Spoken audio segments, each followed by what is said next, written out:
Seorang pencuri sepeda motor babak belur diajar massa setelah aksinya terpergok pemilik motor di sebuah ruko di Jalan Danau Sunteraya, Tanjung Priok, Jakarta Utara pada Senin sore.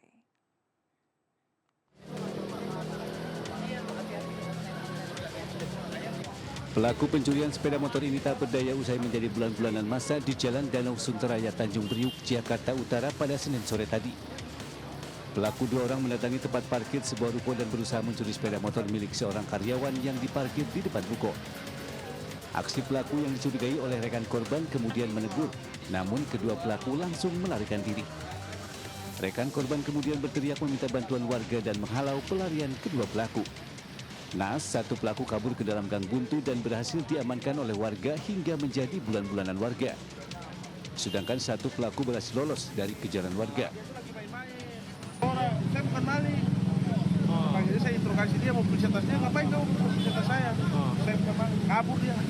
Kabur itu masuk gang buntu, ke parkir di situ. Tanya kenapa bang? Gak tahu itu orang itu maling Udah langsung. Dengan kondisi babak belur, pelaku dibawa ke Mapolsek Tanjung Priok, Jakarta Utara untuk diperiksa lebih lanjut.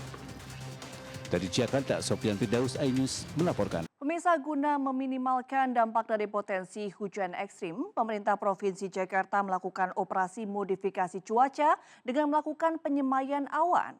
Operasi modifikasi cuaca ini dipercaya berhasil mengurangi intensitas curah hujan di Jakarta.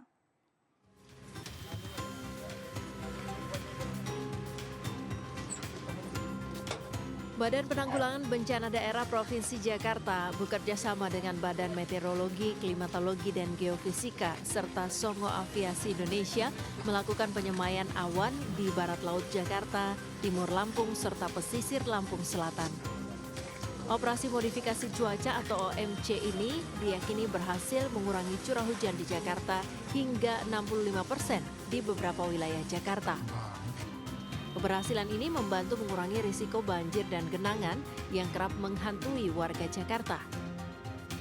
Sebelumnya, pada 5 Desember lalu, BMKG mengeluarkan peringatan dini terkait cuaca ekstrem berupa hujan lebat disertai angin kencang pada 6 hingga 8 Desember dan bisa berlanjut hingga 9 Desember 2024 yang terjadi bersamaan di Jakarta, Banten Selatan, dan Jawa Barat.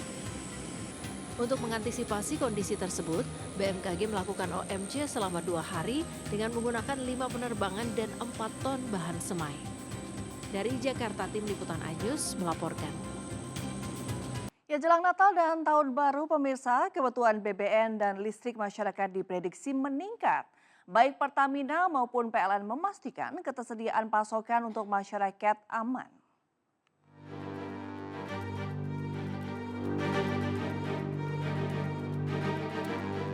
Pertamina memprediksi terjadi peningkatan kebutuhan BBM selama momen Natal dan Tahun Baru sebesar 5%. Pertamina memastikan stok BBM mulai dari Pertalite, Pertamax hingga Aftur cukup.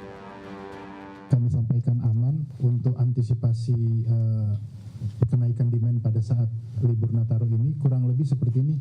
Jadi tentunya ini adalah kondisi aman ketika seandainya tidak ada supply setiap hari, jadi kita bisa bertahan sampai kurang lebih 15 hari, 17 hari, 28 hari.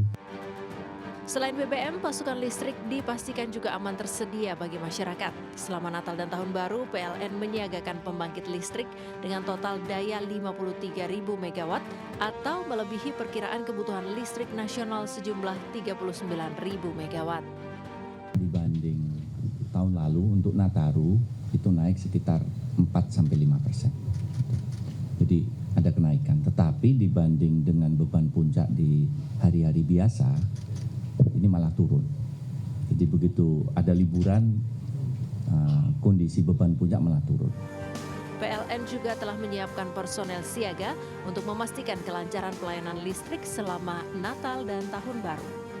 Dari Jakarta, Rizky Anwardi, iNews melaporkan.